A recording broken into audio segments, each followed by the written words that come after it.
இனிமையான நண்பர்களே, அன்புள்ளம் கொண்ட சொந்தங்களே, அனைவருக்கும் வணக்கம்.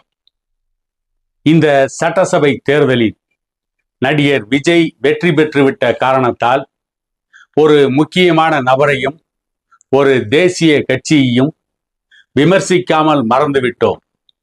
பாரதிய ஜனதா கட்சி, அதனுடைய மாநில தலைவர் நயினார் நாகேந்திரன், இவர்கள் போட்ட திட்டமெல்லாம் தவிடுபொடி ஆகிவிட்டது.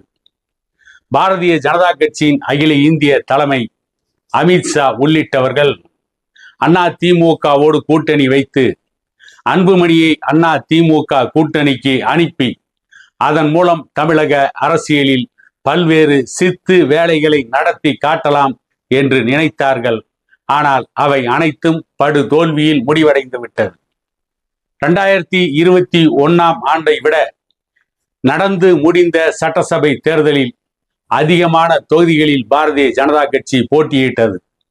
27 தொகுதிகளில் போட்டியிட்டார்கள். ஆனால் ஒரே ஒரு தொகுதியில் தான் வெற்றி பெற்றிருக்கிறார்கள். 2021 ஆண்டு நடந்த தேர்தலில் கூட 4 தொகுதிகளில் வெற்றி பெற்றார்கள்.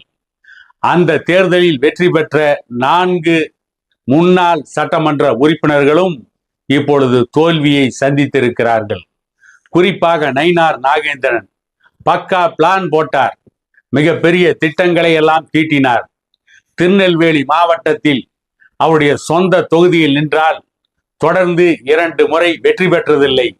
ஆகவே முக்குளத்தோர் சமூகம், தேவர் சமூகம் அதிகமாக வாழ்கின்ற சாத்தூர் தொகுதியில் போட்டியிட்டார்.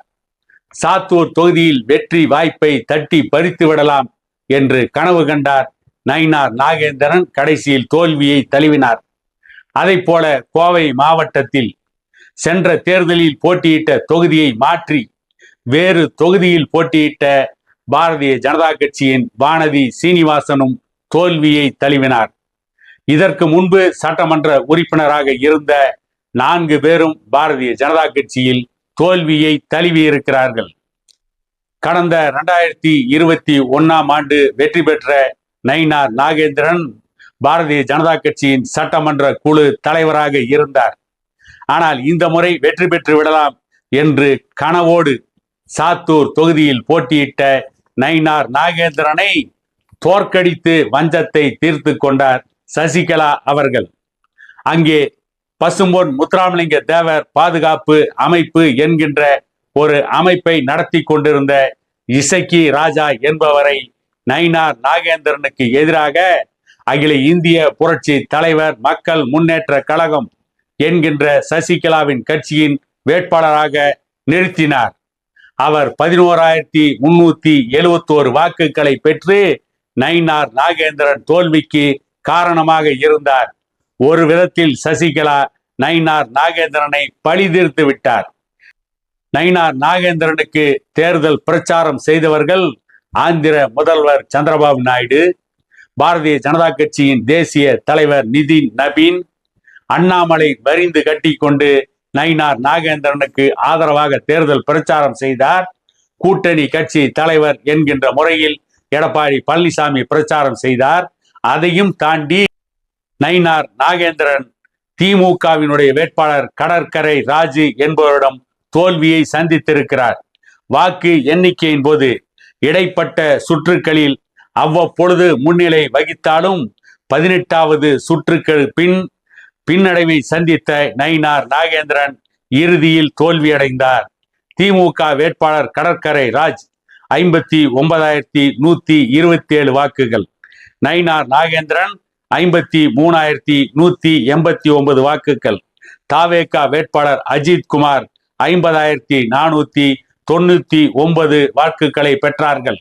இப்படிப்பட்ட சூழ்நிலையில்தான் நயினார் நாகேந்திரன் கிட்டத்தட்ட 5,000 வாக்குகளுக்கு அதிகமான வாக்கு வித்தியாசத்தில் தோல்வியை சந்தித்திருக்கிறார்.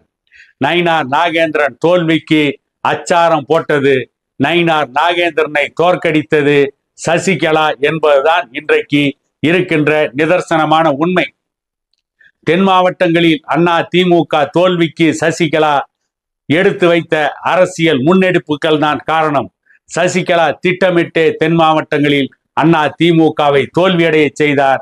அண்ணா திமுக தோல்வியோடு சேர்ந்து பாரதிய ஜனதா கட்சியும் படு தோல்வியை தென் மாவட்டங்களில் மட்டுமல்ல தமிழ்நாடு எங்கும் சந்தித்து விட்டது. ஒரே ஒரு சட்டமன்ற உறுப்பினரைத்தான் பாரதிய ஜனதா கட்சி பெற்றிருக்கிறது. ஆகவே அதிமுக கூட்டணி அல்ல, வேறு எந்த கட்சியோடு கூட்டணியை பாரதிய ஜனதா கட்சி வைத்தாலும் பாரதிய ஜனதா கட்சியும் தோற்கும், அவர்களோடு கூட்டணி வைத்த கட்சிகளும் படு தோல்வியை சந்திப்பார்கள். பாரதிய ஜனதா கட்சியோடு கூட்டணி வைத்த அதிமுக தோல்வியை சந்தித்து விட்டது. வரலாறு காணாத தோல்வியை சந்தித்திருக்கிறது. 32 ஆண்டுகள் தமிழகத்தின் ஆட்சி பொறுப்பிலே அரியணையில் அமர்ந்திருந்த அதிமுக 101 தொகுதிகளில் டெபாசிட்டை இழந்திருக்கிறது. அன்புமணி தரப்பின் பாட்டாளி மக்கள் கட்சி 4 தொகுதிகளில் மட்டுமே வென்றிருக்கிறது. போன முறையாவது 5 தொகுதிகளில் வென்றார்கள்.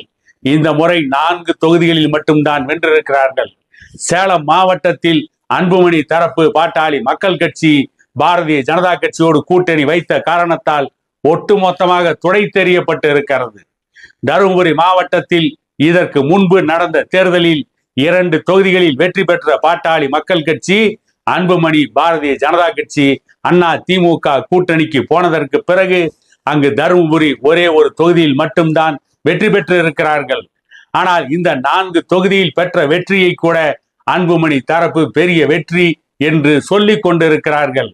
மிகப்பெரிய வெற்றியை பெற வேண்டிய நிலைமை இருந்தும் அதை நோக்கி பாமக நகரக்கூடிய சூழ்நிலை இருந்தும் அன்புமணி பாட்டாளி மக்கள் கட்சியை உடைத்ததால் மகத்தான வெற்றியை பெற்றிருக்க வேண்டிய பாட்டாளி மக்கள் கட்சி இன்றைக்கு 4 தொகுதிகளில் அன்புமணியால் சுருங்கி போயிருக்கிறது என்கின்ற கவலை கொஞ்சம் கூட இல்லாமல் இந்த 4 தொகுதி வெற்றியை அவர்கள் எப்படி கொண்டாடுகிறார்கள் என்று நினைக்கின்ற பொழுது உண்மையான பாட்டாளிகள் வேதனையில் தான் இருக்கிறார்கள்.